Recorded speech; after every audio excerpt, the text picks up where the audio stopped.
Hi, I'm Evan Pickworth from Business Day and the Financial Mail. It's a pleasure to welcome Doug Leather from Reap Consulting today.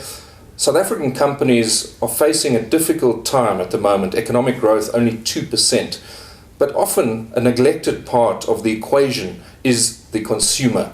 We want to talk a little bit more about how companies can improve this side of their operation. Thanks, Evan. Reap was formed in 2003, and we particularly focused on organizations that were looking to create a competitive advantage through what we call customer management or customer centricity.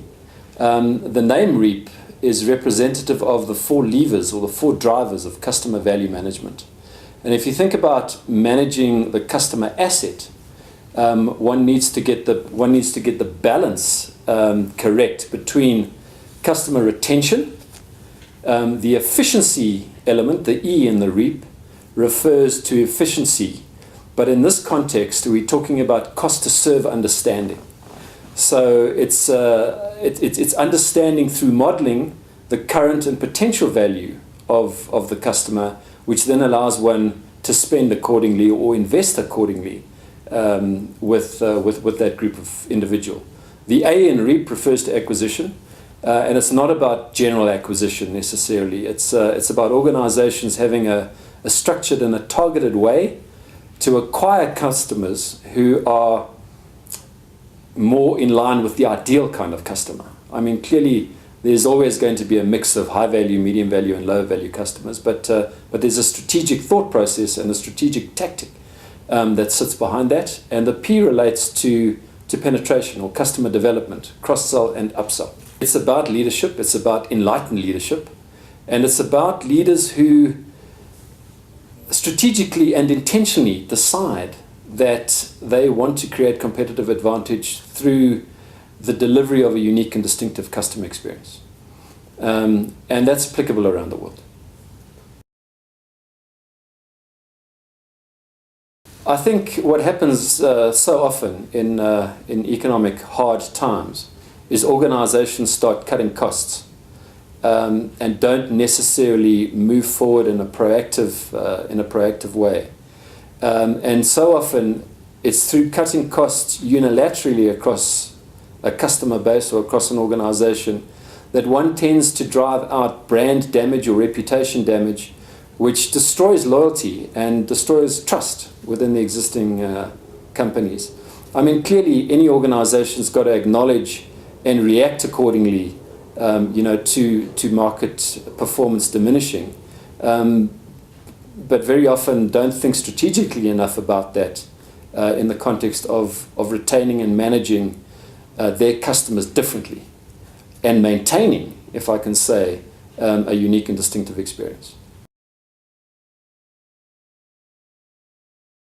So I mean, whether emerging middle class or not doesn't necessarily matter, and it's really all about relevance.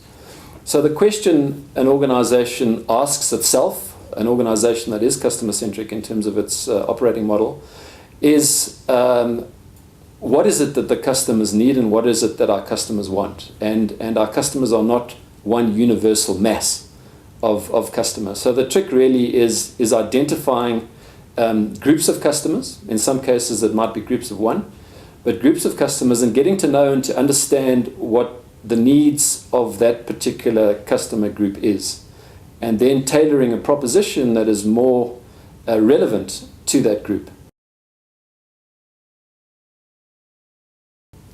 Well, I mean, it's listed companies in South Africa and around the world, and I come back to the point that I made earlier, which is really about enlightened leadership.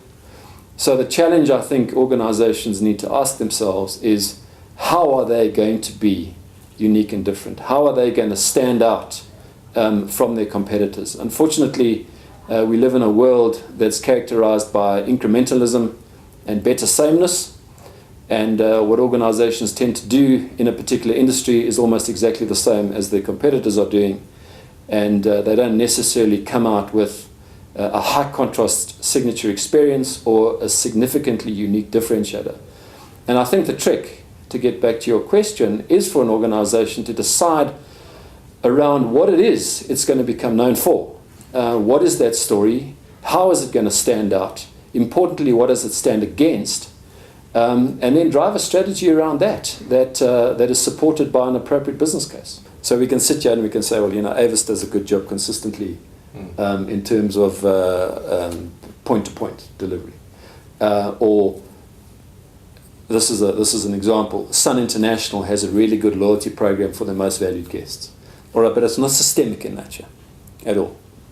What you've got to think about an organization that has embraced these principles. So you look at an organization like Amazon.com that has, as a stated vision, the objective of being the most customer-centric organization on earth. What is Nedbank doing right then? Well, Nedbank has been on this journey of customer management and customer centricity now for a number of years. And what they've done really is they have a framework, they have a methodology that sits at the very core of the organization. It allows them to assess, during the course of a year, a broad base of organizational competencies, which they work very hard on to develop and to build. And what's rolling out of those organizational capability developments are initiatives that are very structured and appropriately prioritized to deal with an improving customer experience.